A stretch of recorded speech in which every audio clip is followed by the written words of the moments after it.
What if I told you this Ironhide from Transformers is made from cardboard? No 3D printer, no metal, just cardboard, glue, and a lot of patience. Let's build Ironhide.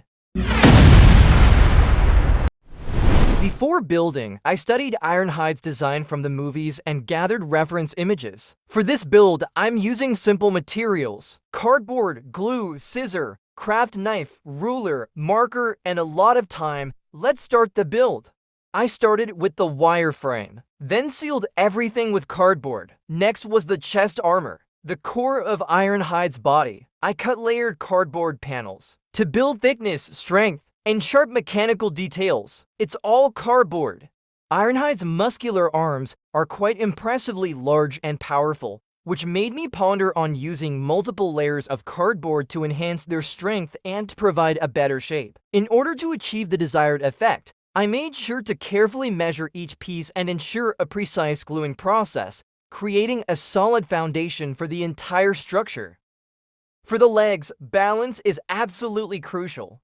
A robot simply cannot stand tall if its foundation is weak and wobbling. I begin by constructing a robust inner frame using strong metal wire.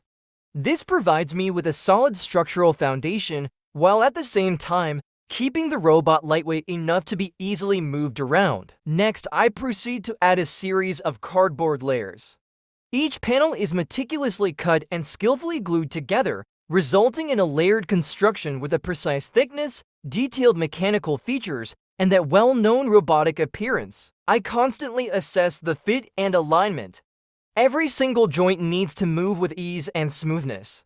Furthermore, balance and mobility are just as crucial as having a solid and attractive appearance. Finally, it all comes together: a perfectly balanced leg that's both strong and stable, and that maintains that iconic Transformers universe look. It's a stunning balance of design and functionality.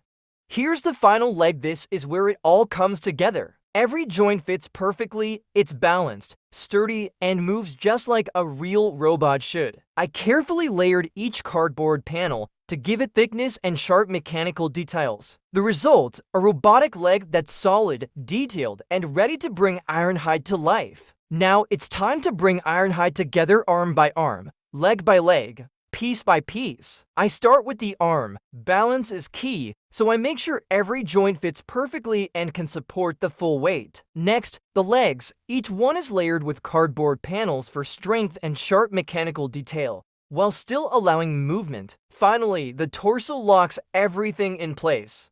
The chest armor acts as the core, holding all pieces together and making Ironhide look solid and robotic. With all pieces joined, the full figure stands strong. Ironhide is alive in cardboard form. Now it's time to detail Ironhide's body, the core of his robotic power. Each panel is carefully cut and layered to create thickness, sharp edges, and mechanical depth.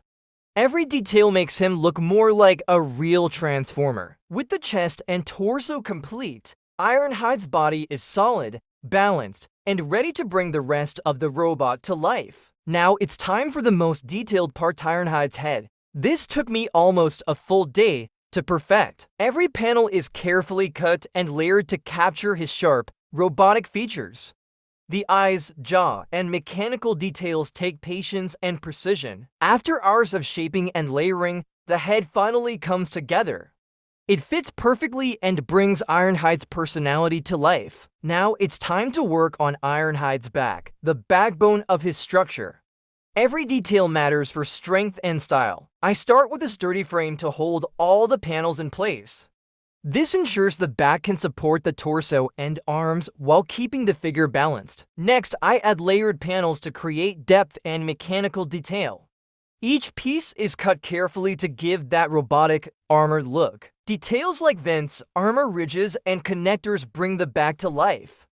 These small touches make the robot feel more real and mechanical. Finally, with everything in place, the back is solid, detailed, and perfectly aligned. It not only supports the body, but completes Ironhide's armored look from every angle. Now it's time to equip Ironhide with his iconic weapon. Every robot needs its firepower. Kidding. I just wanted to show him my cannons. I carefully build the weapon, layering panels for strength and sharp mechanical details. Every piece has to be precise to fit perfectly. Once complete, I attach it to his arm. It needs to be balanced, secure, and still allow full movement. With the weapon in place, Ironhide is battle-ready, solid, detailed, and looking unstoppable. Now it's time for the final assembly. The body and head come together, carefully aligning each joint, making sure everything fits perfectly. This is where Ironhide truly comes to life. With body and head joined, Ironhide stands complete and ready to dominate. Class dismissed.